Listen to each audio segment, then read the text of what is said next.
one of the chief political challenges. What happens when 70% of the parents in America discover that they have systematically poisoned their children? How do they get over that? How do you help them get over that? Because, I've had to look in the mirror and say, I'm the patsy. That was the hardest thing I ever had to do in my life. And I did it because it was necessary for survival. How do you get 70% of the parents in America to look in the mirror and say, I'm the patsy, and because I'm the patsy, I poisoned my children? I can't.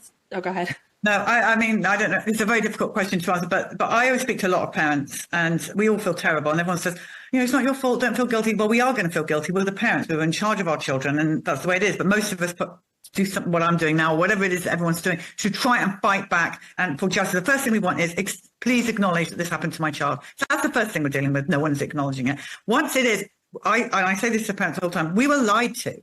We were lied to from I think it went right back to my schooling when I went to boarding school as a young child. If you didn't obey, you stand in the corner until you obey and respect authority and do as you're told and bow down to those people who have got degrees and you haven't and all that kind of stuff. And so I think we go right back and we're much more kinder on ourselves. Here's the question. Did I mean to hurt my child?